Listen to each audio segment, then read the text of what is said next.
ఏమాత్రం ఊహించని రీతిలో ఒక్కసారిగా కేరళ రాష్ట్రం వయనాడ్ జిల్లా పల్లెల మీదకు దూకిన వరద ఎన్నో ఇళ్లను ఎంతో మంది జనాల్ని తనతోటి లాక్కెళ్లిపోయింది. అటొక్కసారిగా విరిగిపడిన కొండ చర్యలు వందలాది ఇళ్లను నేలమట్టం చేసేశాయి. ఉరకలేస్తూ ముందుకొచ్చిన వరద వేసిన మృత్యుపాసంలో ఎంతో మంది విగతజీవులైపోయారు. మొప్పాడిలో నివసించే నీతు అనే మహిళ మృత్యువును కళ్ళారా చూసింది.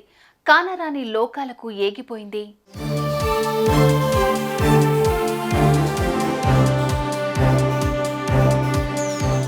గ్రీన్ స్టేట్ కేరళలో ప్రకృతి చేసిన వికటాట్టహాసం వయనాడ్ జిల్లాను మరుభూమిలాగా మార్చేసింది. విరిగిపడిన కొండ చర్యలు వందలాది ఇళ్లను భూస్థాపితం చేశాయి. ఇప్పటిదాకా 163 మంది చనిపోయారు. మరో 200 మందికి తీవ్ర గాయాల పాలయ్యారు. ఆసుపత్రిలో చావు బతుకులతో పోరాటం చేస్తున్నారు. ఇదంతా ఒకెత్తైతే వయనాడ్ జిల్లాలోని టీ, కాఫీ తోటల్లో పనిచేసేందుకు వచ్చిన 600 మంది వలస కూలీలు ఎక్కడున్నారో, ఎక్కడ చిక్కుకుపోయారన్నది తెలియరాలేదు.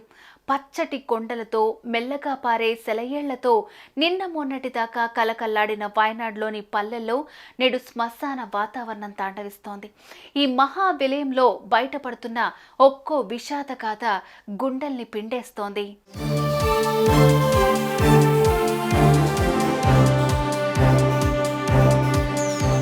ఇదిగో ఇక్కడ మనం చూస్తున్న ఈ మహిళ పేరు నీతు. వయనాడ్ జిల్లా మొప్పాడిలోని డాక్టర్ ముప్పెన్స్ మెడికల్ కాలేజీ ఉద్యోగి. మంగళవారం రాత్రి తన భర్త కన్నబిడ్డతో ఆహ్లాదంగా గడిపింది. వర్షం ఆగకుండా కురుస్తోంది. రేపటికైనా తగ్గుతుందో లేదో, రేపు కాస్తంత ముందుగానే కాలేజీకి వెళ్లాల్సిన పని ఉందంటూ నిద్రకు ఉపక్రమించింది. రాత్రి 1 గంట అయింది. బయట నుంచి రాళ్లు కదులుతున్నట్లు శబ్దం వినిపించింది. కిటికీ తలుపు తీసి చూసిన ఆమెకు ఒళ్ళు జల్లుమంది. తన ఇంటికి సమీపంలోని కొంత దూరంలో ఆమెకు మెల్లగా కదులుతున్న నీటి ప్రవాహం కనిపించింది. వరద తమ ఇంటి మీదకొచ్చే ప్రమాదాన్ని పసిగట్టింది. వెంటనే భర్త జోసెఫ్ని, బిడ్డని అప్రమత్తం చేసింది. ఆ తర్వాత మెడికల్ కాలేజీలో ఉన్న నైట్ డ్యూటీ స్టాఫ్కు ఫోన్ చేసి పరిస్థితిని వివరించింది. అలా మాట్లాడుతున్న సమయంలోనే ఆమె ఇంటిని నీరు చుట్టుముట్టడం గమనించింది. తమ కుటుంబం ప్రమాదంలోకి వెళ్లిపోయిందని, రక్షించాలని వారిని వేడుకుంది. ఆ తర్వాత ఫోన్ కట్ అయింది.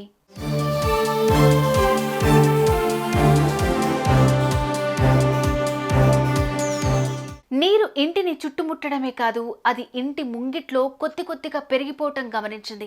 దీంతో మరోసారి ఆమె ఫోన్ చేసి ఇంట్లోకి నీరు ప్రవేశిస్తోందని, ఎలాగైనా తమను రక్షించాలని బోరుమంది. భర్తని, కన్నపిట్టను ఆ ఇంట్లో ఉండే ఓ అటక మీదకు ఎక్కమంటూ సూచించింది. ఎవరైనా వచ్చి తమను రక్షించి తీసుకెళ్తారని ఎదురు చూడసాగింది. ఎవ్వరూ రాకపోవటం, ఇంట్లోకి ఒక్కసారిగా వరద నీరు ప్రవేశించడంతో భర్త, బిడ్డ ఉన్న అటక మీదకు ఎక్కేందుకు ప్రయత్నించే క్రమంలో ఆమె చేయి జారిపోయింది. ఇంటి నిండా ఆవరించిన వరద ప్రవాహంలో మునిగిపోయింది. నీటి దెబ్బకు వాకిలి తలుపు ఊడిపోవటంతో నీటిలో కొట్టుకుపోయింది. కళ్ల ముందే భార్య జలసమాధి కావటం చూసిన ఆ భర్త అల్లాడిపోయాడు.